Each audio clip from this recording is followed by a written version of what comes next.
Buenas noches, bienvenidos a Análisis PM. Hoy con información exclusiva de lo que está pasando en el caso Maldonado. La justicia, la legislatura, las internas, todos los detalles no te los voy a dar yo, sino que te los va a dar Carlos Pañi. ¿Cómo andas, Carlos? Muy bien, José. ¿Todo bien? Muchas novedades, ¿no? Bueno, en medio de la falta de novedades centrales. Por ejemplo, todavía no conocemos el ADN que se demora eternamente de esos restos orgánicos que habría en una camioneta de gendarmería, que los que señalan a la gendarmería como involucrada en la desaparición de Maldonado dicen eso hay que investigarlo porque ahí lo podrían haber llevado a Maldonado, en una de las camionetas de este relato bastante raro, modificado del testigo Santana, que había declarado primero encapuchado o enmascarado y después declara antes de ayer ante la fiscalía del caso, diciendo, bueno, yo lo vi, después me subí a un caballo, me fui a 500 metros en una lomada y vi cómo se lo llevaban. Bueno, toda esa escena descrita por Santana, que aparentemente, según nos informa la corresponsal, la cronista de La Nación que informa sobre todo este tema, Lorelei Gafoglio, no coincide con la primera versión que él daba.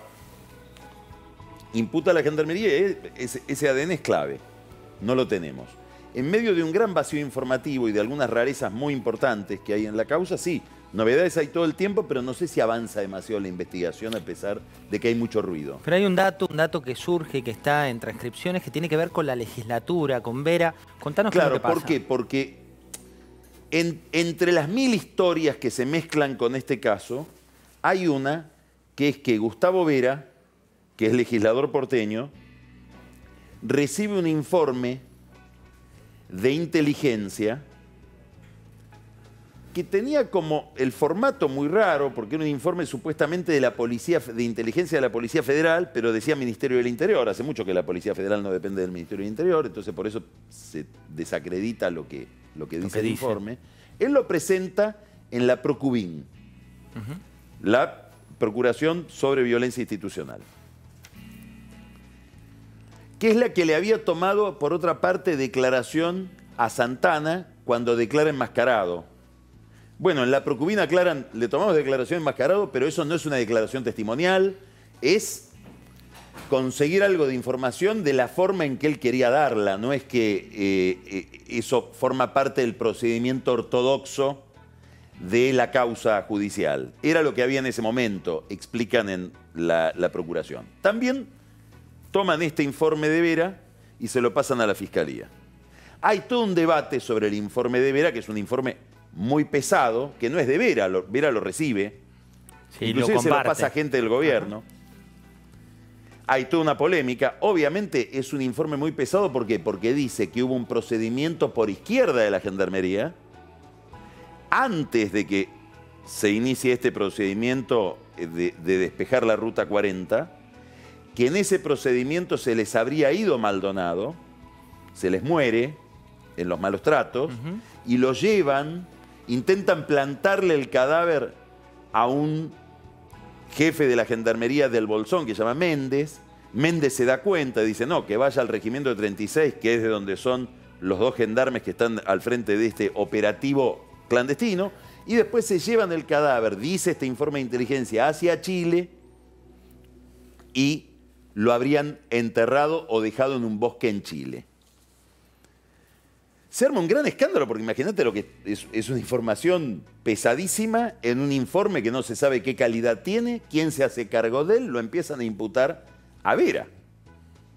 Entonces Vera en la legislatura hoy, es decir, en un ámbito institucional, en el debate parlamentario que hubo en la legislatura porteña, donde él es legislador, dice, que ya tiene otra connotación esto que vas a leer.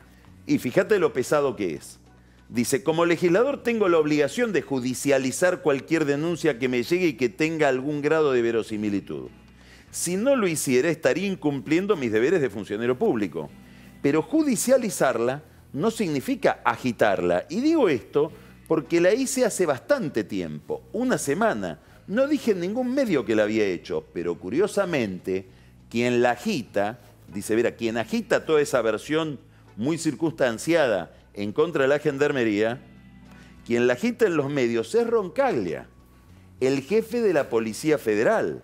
Él le dice a TN que agite ese informe, que ni la Procuración ni nosotros habíamos hecho público, porque seguía el camino judicial de una denuncia anónima que tenía muchos elementos de verosimilitud, tales como patentes de Unimog, nombres, apellidos, circunstancias y demás. O sea, el quién es quién empieza a marcar una interna que hasta ahora... No, lo que está diciendo es que hay una intención de la Policía Federal, en la persona de su jefe Roncaglia, de colgarle ya una desaparición a la Gendarmería en un procedimiento clandestino que no se hizo en el marco de una orden judicial, bajo el control de la justicia. Es gravísimo. Es gravísimo lo que está diciendo Vera. Hace 2 noches el jefe de la policía salió a aclarar que ellos no se hacen cargo de ningún informe de inteligencia. Acá es donde viene todo el tema de la guerra entre Gendarmería y la Federal, que tiene otro escenario esa batalla, que es que aparentemente la Gendarmería habría hecho todo un examen de la muerte del fiscal Nisman y habría demostrado que en el departamento de Nisman, y esto se conocería aparentemente a fin de mes, había otra persona en el momento en que Nisman murió. Pero en esa demostración demolería la investigación que hizo la propia Federal. O sea que acá tenemos un escenario que es la zona de Esquel, la desaparición de Maldonado, donde se juega esta batalla, y otro escenario, el departamento de Nisman, con otro muerto importante, que es, o con un muerto importante de Maldonado, no sabemos si está vivo o está muerto, que es Nisman. Bueno, Carlos, y también se empieza a mezclar... todo esto bajo los pies de Patricia Bullrich, a eso voy, que es jefa de Roncaglia y de la Gendarmería. Que ahí supone un desafío para Bullrich también por cómo se va filtrando la información y por esta interna que queda en evidencia. Exactamente. No. Mientras tanto tenemos otras curiosidades. Como que, por ejemplo, el juez Otranto habilita ahora que se examine por medio de la prefectura, un mes y pico después, 800 kilómetros del río Chubut, para ver si sucedió que ahí se ahogó cruzando el río Maldonado o que malherido o maltratado lo tiraron al río, no sabemos qué hipótesis, se llega recién ahora porque los mapuches decían son aguas sagradas. Impide el juez que se ingrese o que ingrese un rastrillaje a lo que sería también zona sagrada. Es rarísimo porque es como si la justicia argentina... A ver, si los mapuches pretendían que se reconozca la existencia de un Estado mapuche independiente de la Argentina, lo están logrando con el juez Otranto. Que es una conducta particular, la de Otranto, cuanto menos particular. Que los mapuches le deben agradecer mucho, como le deben agradecer ya un antecedente de este juez en relación con los mapuches. Que se estaba tratando la extradición por crímenes cometidos en Chile de Jones Walla, que es el líder de la comunidad RAM. Se estaba tratando todo el juicio de extradición. El último día del juicio aparece un testigo serrano que dice: yo soy el que acusé a Jones Walla.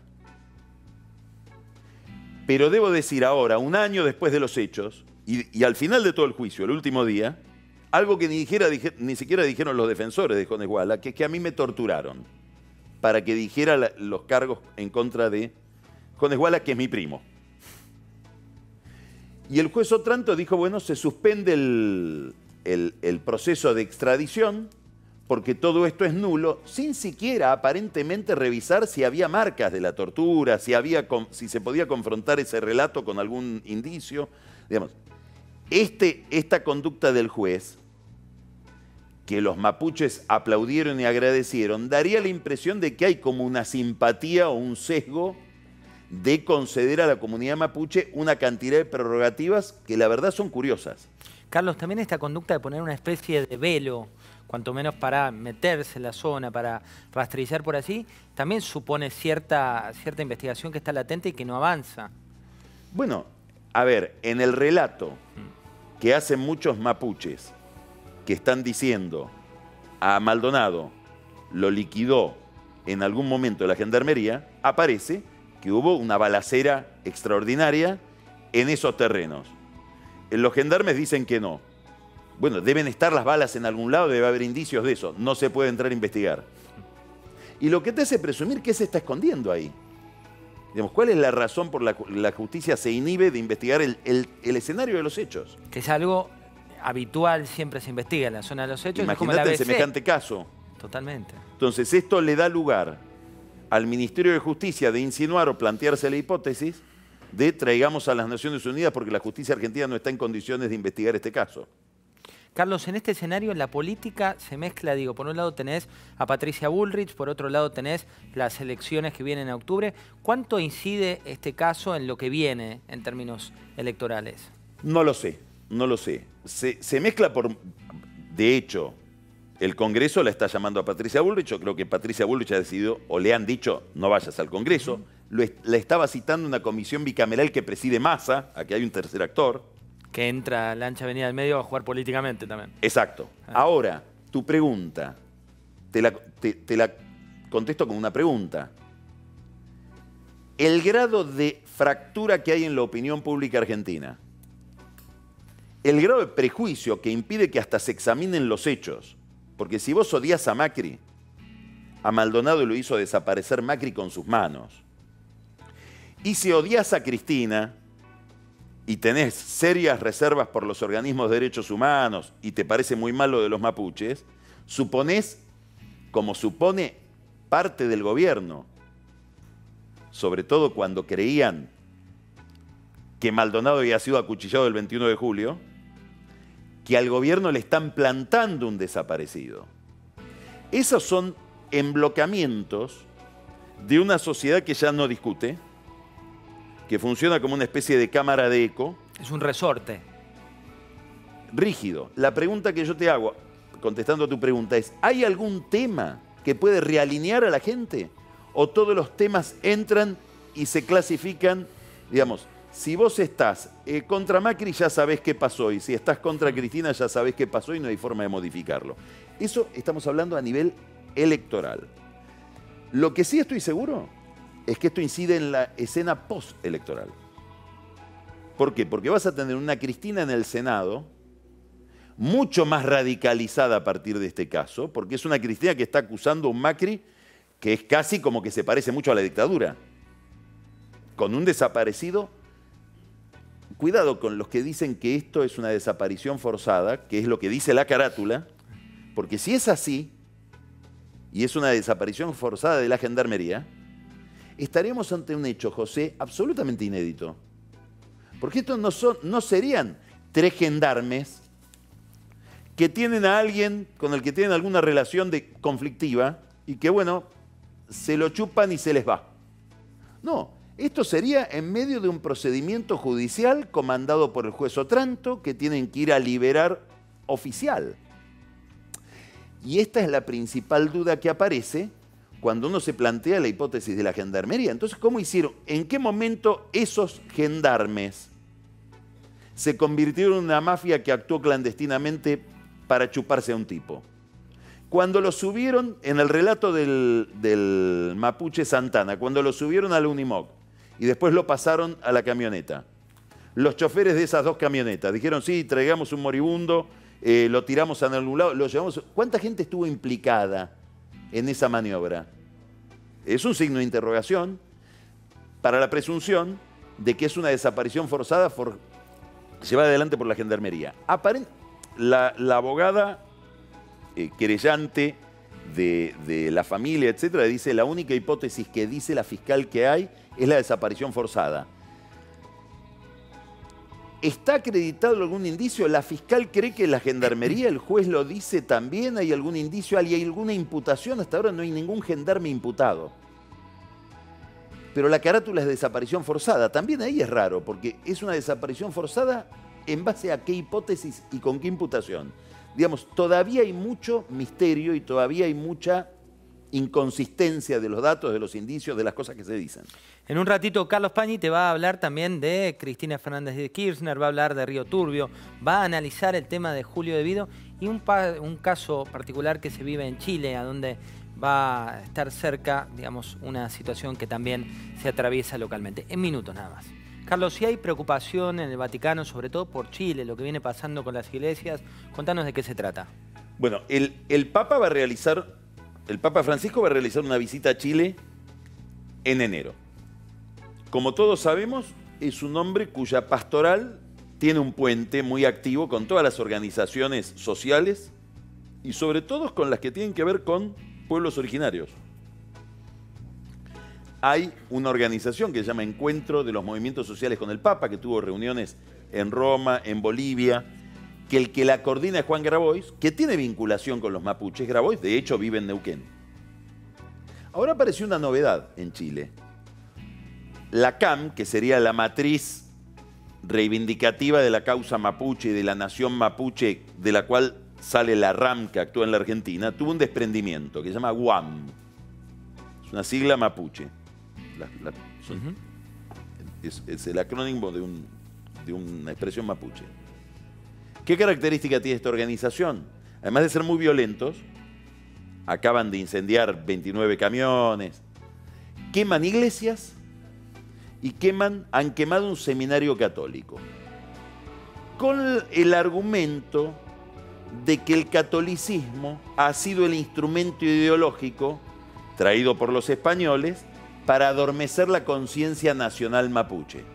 O la conciencia ni siquiera nacional, étnica. Ahí hay que mirar un poco el tema, ¿no? Porque fíjate que es una reivindicación casi racial, te diría. ¿Es una agenda que estaba latente y que ahora sale a la luz o que estaba ya...? Esto, te diría, está sucediendo desde hace un año. Okay. La acción de la CAM en Chile no, es del 97 en adelante. Entonces, ¿dónde sucede todo esto? Este argumento religioso, este conflicto religioso que aparece mezclado con el conflicto, digamos, étnico. En Temuco, uno de los lugares, una de las ciudades que el Papa ha elegido como escala para su viaje. Entonces, yo no te diría que el Vaticano está inquieto, pero me consta que hay amigos del Papa, te diría informalmente, no son prelados del Vaticano, que han llamado a amigos de ellos en Chile para decir, a ver, explícame bien cómo es esto de esta comunidad que ha puesto el blanco en organizaciones religiosas. Entonces el viaje del Papa a Chile es un viaje que tiene algunas aristas, te diría, inquietantes. Después está el otro gran tema, ¿no? La cuestión boliviana, la salida del mar de Bolivia, sí, que está latente, a la que él le dio algún empujón cuando estuvo en Bolivia. Los chilenos quieren ver, miran cada palabra del Papa con una lupa así grande a ver si, pues ese es un tema nacional muy importante y moviliza mucho a la opinión pública en Chile. Así que ahí tenés un tema interesante donde este conflicto que se da en la Argentina se prolonga por Chile y termina tocando al Vaticano.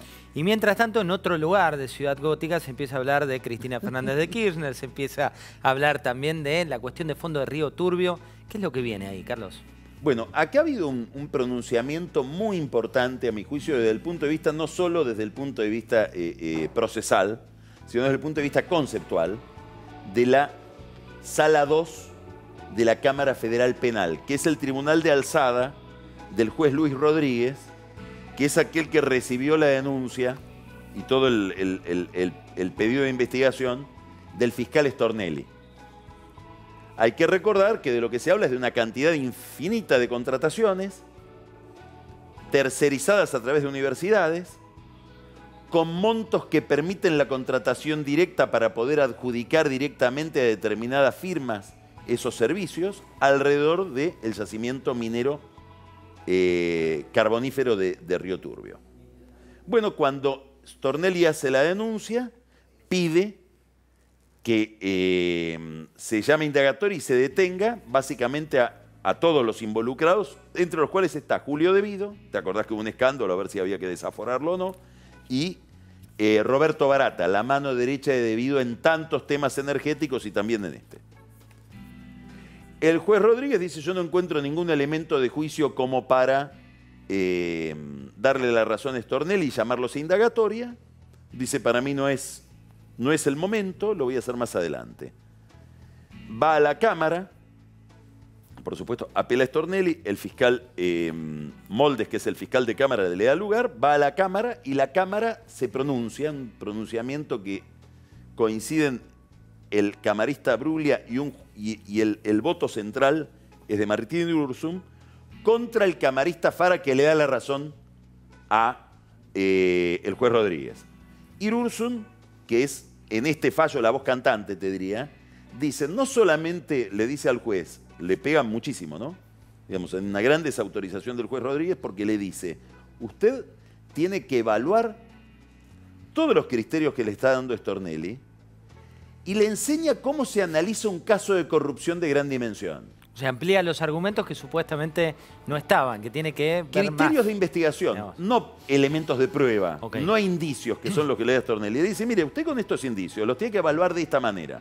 Por ejemplo, usted no puede dejarse engañar por la segmentación administrativa. El ministro firma hasta acá, el secretario firma hasta acá, el ministro no lo toca a nadie porque él no firmó. Gran estrategia de Devido para encarar todos los problemas judiciales que tiene y para mandar al frente a todos sus subordinados. Yo nunca toqué un expediente.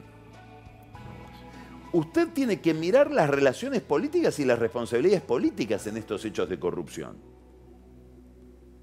Usted tiene que mirar todo lo que puede estar forzando la investigación, demorando la investigación o entorpeciendo la prueba, toda esta maquinaria muy poderosa. O sea, Imbruglia, que es el otro camarista, se pliega. Es decir, es un fallo importante, no solamente porque le indica al juez, usted tiene que ver, si no tiene que llamar ya a indagatoria, como le pide Stornelli, a Devido y a Barata, y eventualmente no sabemos si no le está diciendo y tiene que detenerlo a Devido, con lo cual estaríamos ante un problema importante en el Congreso, sino que fija criterios, a mi juicio, muy fuertes, criterios de investigación de casos de corrupción complejos donde muchas veces no se terminan de desentrañar por la fragmentación administrativa, porque no se juntan cabos que quedan sueltos o áreas que quedan fragmentadas. Y claro, cuando vos no ves todo el panorama del caso,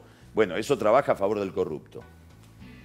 Fara, que es el que le da la razón al juez Rodríguez, tiene un gran amigo en común con el juez Rodríguez, que fue un gran operador en la justicia del kirchnerismo, sobre todo de Jaime Estiuso, que se llama Javier Fernández, que es auditor general de la Nación y que curiosamente era el hombre de Devido en la Auditoría General de la Nación.